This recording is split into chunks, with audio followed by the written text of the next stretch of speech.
Hello, hello, my friends, and welcome to Seow, a Grammar for Biblical Hebrew, Lesson 4. Lesson 4, which focuses on the concept of Hebrew roots and patterns.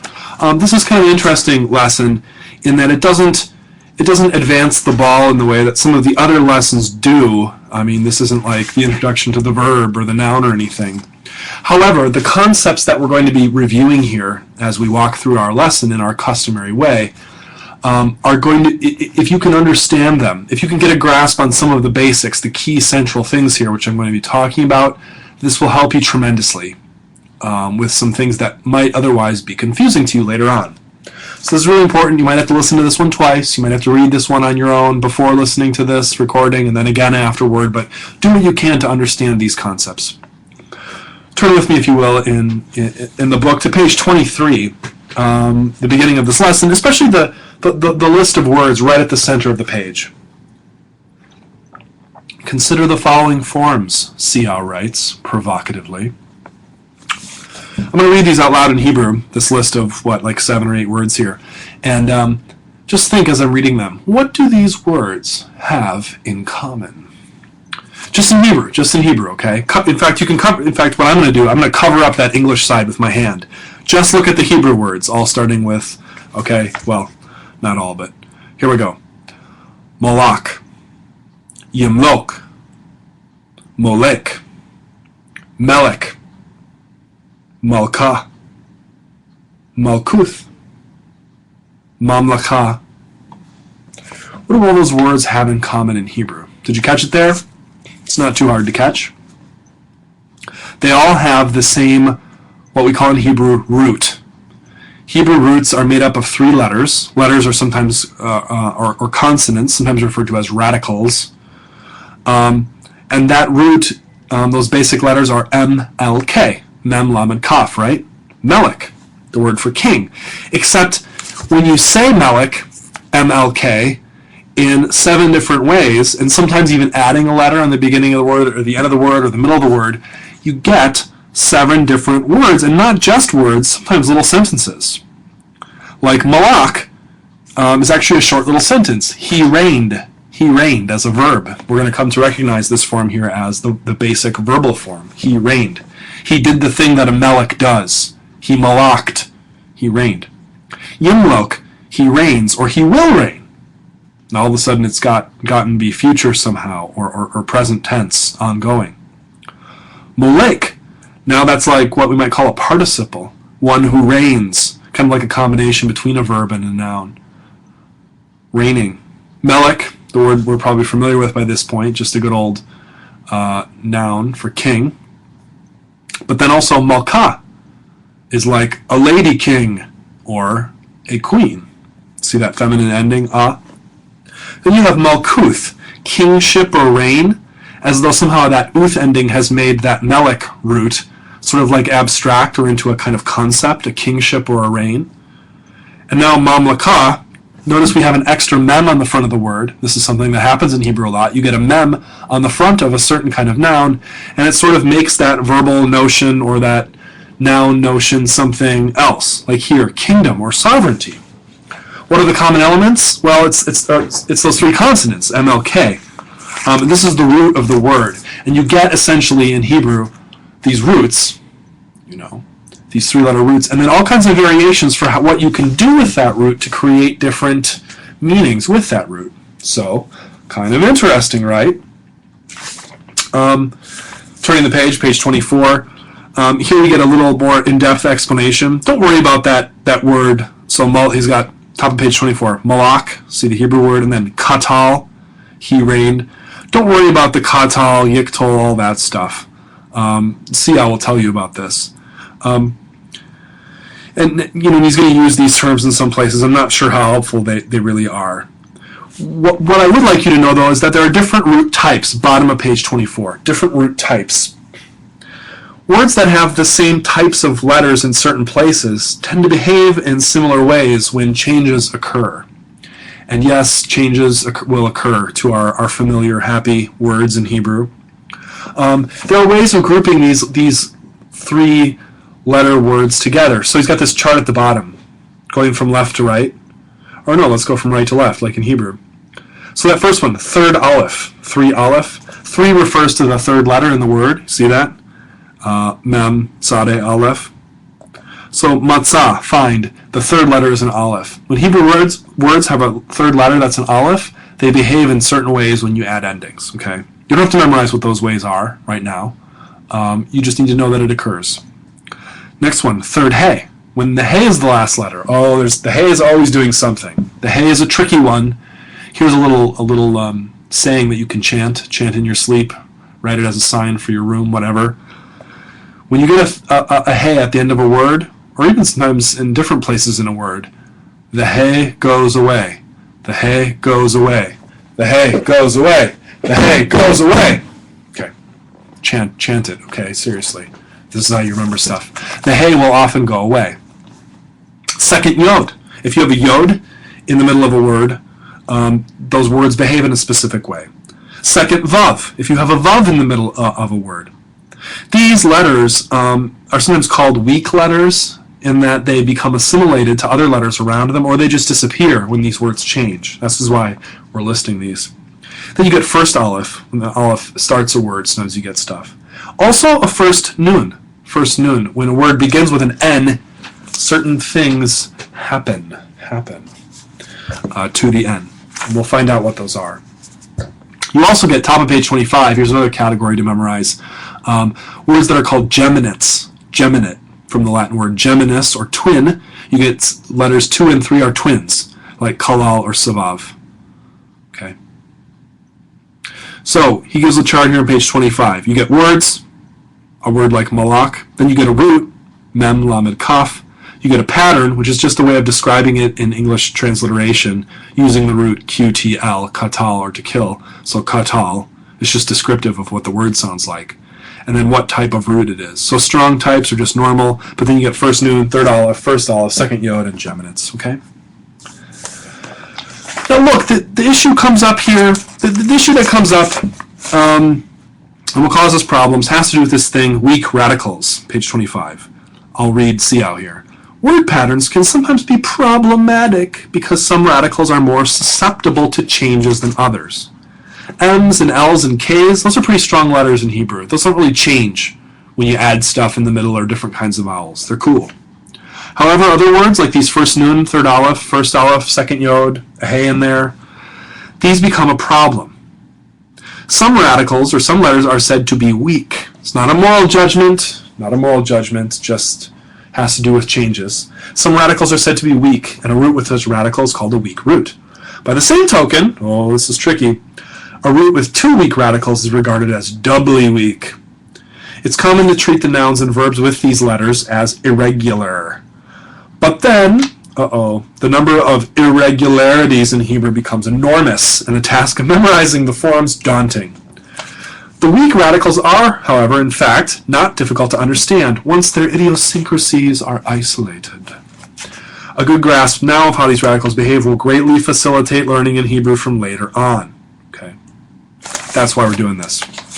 So page 26. A. Let's just get down to the nitty-gritty. Gutturals. Aleph, ayin, hey, and chet. Remember those letters? Gutturals. Gutturals can't be doubled by a dagesh.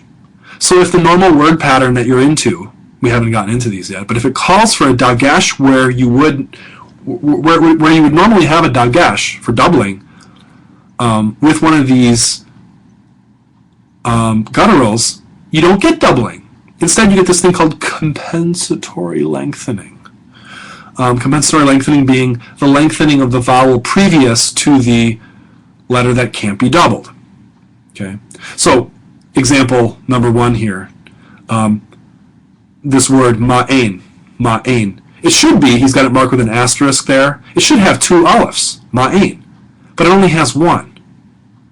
So what do you get? You get a lengthening of the A vowel. You see the A in the asterisk form, which is, an asterisk means a fake form or a hypothetical form. Ma'ain, just a normal A, it should be a patak. Instead it's comets, because compensatory lengthening. Okay.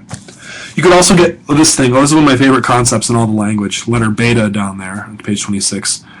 Virtual doubling. Virtual doubling means you're supposed to double a letter with a dagesh, but you don't. But you're just supposed to think of it as doubled. virtual doubling. Okay. Gutturals, by the way, point number 2 at the bottom of the page, kind of important. Gutturals never take a simple vocal shava, that S sound, the 2 dots. They prefer a composite shava. Okay. So the top page 27, you see melachim, kings. Okay. But what if you want to do that with the word eved? Same kind of word, right? So it should be evadim, right? With a shava under the ayin. No, it shouldn't, because ayin is a guttural, and gutturals take the composite shava, so it's avadim. Shofatim, no problem. Vocal shava under the pei there in that word. Shofatim, judges. What happens when there's an ayin in that second position, though? A guttural. Po'alim. Po'alim. You see that? So it's not po'alim. Po'alim. There's some other things there. Middle of page 27, you get an issue of the noon. Noons will often disappear in interesting ways. We'll get to this later. It could be a little confusing now. Letter C, bottom of the page. With very few exceptions, a vav, or a W, isn't at the beginning of a word. Okay. So, words that in other Semitic languages actually have a W at the beginning of the word actually appear in Hebrew with a Y at the beginning of the word. Kind of interesting. In dictionaries, then, original words that were originally first vav are listed under first yod. Okay. So, like, I'm giving you an example here just off the top of my head, not in the chapter. In Akkadian, which is a Semitic language that's older than Hebrew, the word for a young man or a certain kind of person would be waladum, with a W. In Hebrew, that word is yeled. So it's the same word. You hear that walad, yeled, hear that similarity in the root.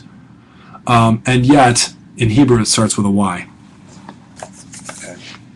So this is something we're going to have to get used to. Okay, I don't want you to get all crazy on page 28 and 29 trying to memorize all this stuff. But we're going to. The main point I want to make through all this confusing stuff in Seow is that sometimes we're going to see vowel patterns and words that are going to look a little different from the way you might think simplistically that they should look. This isn't just for fun or to torture people. It's part of a linguistic process. Okay, so there are reasons for everything. That's what I want to tell you.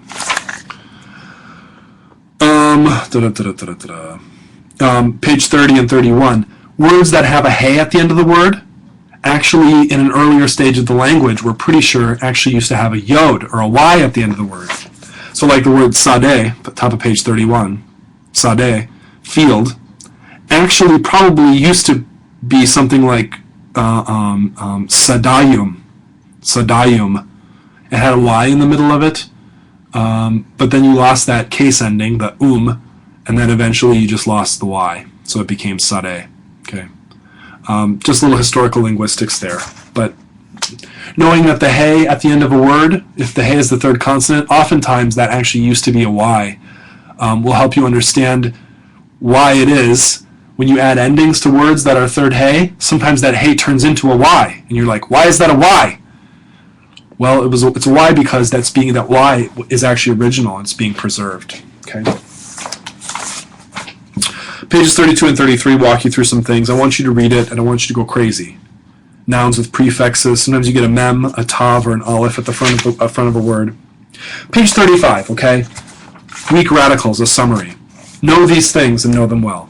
Oh, as Seow, like Seow at the top of page 35. The details in this lesson may seem pedantic to the student, but they are foundational for understanding many of the peculiarities of Hebrew forms. That's what I've been saying, okay? So, weak radicals, a summary. Gutturals, ayin, aleph, kat, he, can't be doubled. And also resh can't be doubled by a dagesh. Gutturals don't take just a simple vocal shava. They take a composite shava. Gutturals prefer A-class vowels. When you see A's around gutturals, that's why. If you have a nun before another strong consonant, it's going to be assimilated into that next consonant. This is a linguistic phenomenon that occurs in a lot of languages. Ends can get assimilated and can be confusing. You know what a really funny example of this is with the English word orange, like a nice juicy orange that you would eat, or the color orange. That word in Spanish, it starts with an N, right? naranja or something like that, I think in Spanish is orange, naranja. That N in Spanish is actually original and goes back to Latin. So our word orange is supposed to have an N at the beginning. So where did we lose that N? Was it just too hard to say norange or something like that? Here's how it happened. It happened with the article a and an in English, the way that turned out. You use the word a before a word that starts with a consonant, so like a book or an iron. When people said an orange, what they were really saying was, there was confusion about whether you were saying an orange or an orange. Get it? So the N there got a little confusing and was assimilated in people's minds with the N of the word an. So people started to say an orange. Okay. So when you get two N's in a row or an N next to other letters, sometimes confusions occur like that. That happens, by that example, works for all kinds of different things too. It happens with other letters. But I was just reminded of it when thinking about the assimilation of the N. Original W, Vav, goes to Y in Hebrew. So what we see as first yod words, like yelid, actually used to be welid or velid or whatever, however you want to say it. And then you get some other changes. Original vowel patterns, A goes to ava, ave, or O, and original E goes to ai, okay, or A. I'll now read the vocab for lesson 4. Vocab for lesson 4. Evan. Evan. Stone. Plural. Avanim. Notice the composite shiva under the aleph in the plural. Avanim. Stone. Stones. Adon. Adon. Adon. Lord, master, sir. The plural, Adonim, like Elohim, frequently has a singular meaning. Okay. Or, light. Ohim, lights. Ayil,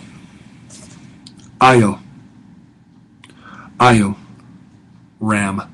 This is like the ram that's caught in the thicket in the sacrifice of Isaac story in the book of Genesis. Ayil. Enosh. Enosh. Enosh. Humanity or human. Notice the composite shiva underneath the aleph there takes on the character of the sagol, that S sound. Enosh. Hekal. Hekal. Hekal. Palace or temple. By the way, Israel's temple is most often not called a temple, Hekal, but called the Beit Adonai, or the temple of the Lord. Chayil. Chayil. Chayil. Valor, power, army, wealth. Chayalim. Plural. Chesed.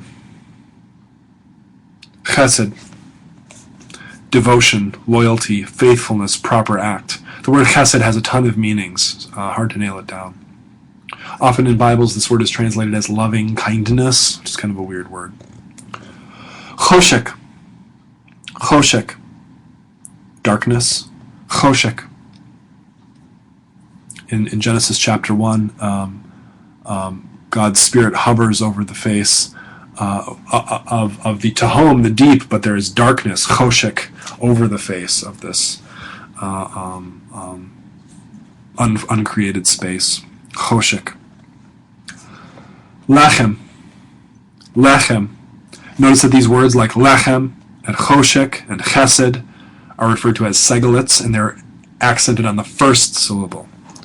Lechem, bread, or maybe more commonly, food. Malach. Malach. Not melech. Malach. A little bit different. Messenger or angel. Indeed, the Hebrew word for, quote, angel is really just the word for messenger, which is the same word that's used for human messengers. These messengers are just God's messengers and happen not to be humans. Milchama. Milchama. Milchama. Battle. War. Makom. Makom. Place. Plural. Makomoth. Notice it's masculine plural, but has a feminine plural ending. Weird. Sus. Sus. Sus.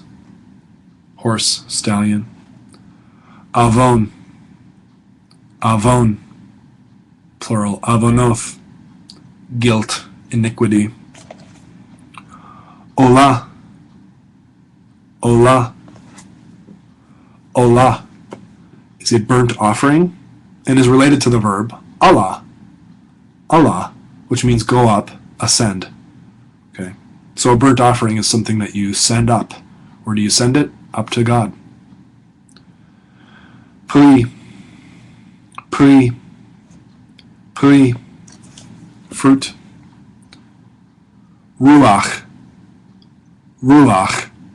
Spirit.